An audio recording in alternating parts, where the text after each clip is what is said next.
Hello, good morning, praise Lord. இந்த புதிய நாளும் உங்களை பார்க்க ரொம்ப சந்தோஷம். ஒவ்வொரு நாளும் நம்பிக்கை நிறைந்த நாளாக இருக்கிறது. ஒவ்வொரு நாளும் தேவனுடைய வார்த்தை நம்மை நடத்துகிறது.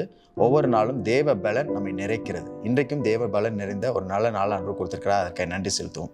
ரோமர் 10 அதிகாரம் 9-10 வசனங்கள் எப்படி படிக்கிறோம்? என்னவென்றால், கர்த்தராகிய இயேசுவை நீ உன் வாயினாலே அறிக்கையிட்டு தேவன் அவரை மரித்தோரிலிருந்து எழுப்பினார் என்று உன் இருதயத்திலே விசுவாசித்தால் ரட்சிக்கப்படுவாய். நீதி உண்டாக இருதயத்திலே விசுவாசிக்கப்படும், ரட்சிப்புண்டாக வாயினாலே அறிக்கை பண்ணப்படும்.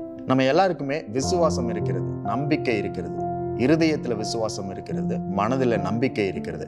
இவைகளெல்லாம் மனதிலும் இருதயத்திலும் இருப்பதனால என்ன பலன்? You have to use it. அதை நாம் நடைமுறைக்கு கொண்டு வர வேண்டும். மனதில் இருக்கிற விசுவாசமும் நம்பிக்கையும் இதெல்லாம் நம்ம நடைமுறை வாழ்க்கைக்கு கொண்டு வர வேண்டும் என்பதுதான் இந்த வசனம் சொல்லுகிறது.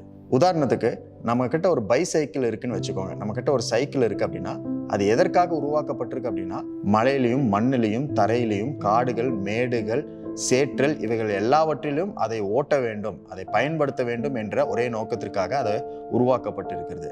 ஆனால் நம்ம வீட்டில் பத்திரமா வச்சிருக்கிறதுனால யாருக்கும் பலன் கிடையாது. அந்த சைக்கிளும் சீக்கிரமாக துருப்பிடிச்சு விடும். அப்ப இதுல 2 காரியம். அந்த சைக்கிளை பயன்படுத்தணும், அதே போல அந்த சைக்கிள் அந்த உரிமையாளனுடைய பார்வை கீழே இருக்கணும். அந்த உரிமையாளனுடைய அதிகாரத்துக்கு கீழே இருக்கும்போது தான் அதை நல்லா மெயின்டைன் பண்ணி அதை நல்லா பயன்படுத்துவார். அதை போலதான் நம்முடைய வாழ்க்கையில நம்ம எதற்காக உருவாக்கப்பட்டிருக்கோம் அப்படின்னா, பலவிதமான மலைகளிலும் மேடுகளிலும் குன்றுகளிலும் சேற்றிலும் மழைகளிலும் பள்ளத்தாக்கிலும் இப்படிப்பட்ட காரியங்கள் எல்லாம் நாம் பயன்படுத்தப்பட வேண்டும் என்ற ஒரு நோக்கத்திற்காக தேவன் உருவாக்கி இருக்கிறார். அப்போ நாமே அதுல பயன்பட முடியாது, அவர் நம்மை பயன்படுத்த வேண்டும். அவர்தான் நம்மை உருவாக்கி இருக்கிற சிருஷ்டிகர்த்தர், அவர்தான் ஓனர், அவர்தான் உரிமையாளர். அப்ப அவர் கையில நம்மளை கொடுக்கும் பொழுது அவர் இந்த மாதிரி இடங்கள்ல நம்ம பயன்படுத்துவார். அப்போ அந்த மாதிரி நேரங்கள்ல நம்ம மனதில் இருக்கிற நம்பிக்கையும் விசுவாசத்தையும் நம்ம வாயை திறந்து அறிக்கையிடும் பொழுது, அதாவது சொல்லும் பொழுது, இப்படிப்பட்ட சூழ்நிலையில இயேசுதான் என்னை நடத்துகிறார், இந்த மாதிரி நெருக்கத்துல இயேசு எனக்கு உதவி செய்கிறார், அவருடைய வார்த்தை என்னை பலப்படுத்துகிறது, என்னை தேற்றுகிறது, எனக்கு கம்ஃபர்ட் தருகிறது, என்னை ஆறுதல் படுத்துகிறது. இப்படிப்பட்ட காரியங்களை நம்ம வாயினால சொல்லுகிறது தான் விசுவாசத்தை நடைமுறைப்படுத்துகிற காரியம் என்று நம்ம சொல்லுகிறோம்.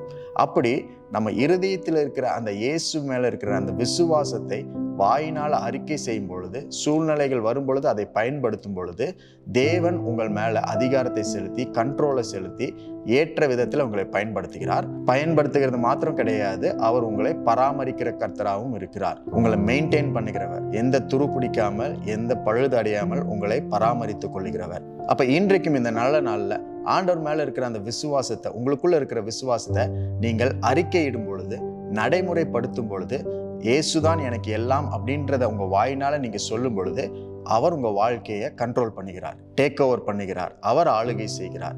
இப்படி எந்த சூழ்நிலையில் நீங்க இப்ப இருக்கிறீங்களோ அந்த சூழ்நிலையில இயேசு என்னை நடத்துவார் அப்படின்றத உங்க வாயினால நீங்க சொல்லணும்.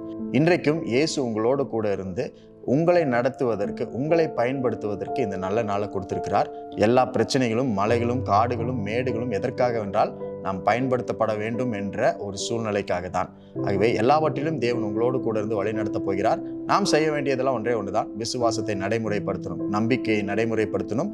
இயேசுதான் என்னுடைய உரிமையாளர் என்பதை நாம் உரக்க சொல்ல வேண்டும், நாம் அறிக்கையிட வேண்டும். இன்றைக்கும் அதை அறிக்கையிடுவதற்கு, நாவினால சொல்லுவதற்கு, வாயினால பேசுவதற்கு ஒரு நல்ல நாள் ஆண்டவர் கொடுத்திருக்கிறார். அதற்காக அவருக்கு நன்றி செலுத்துவோம்.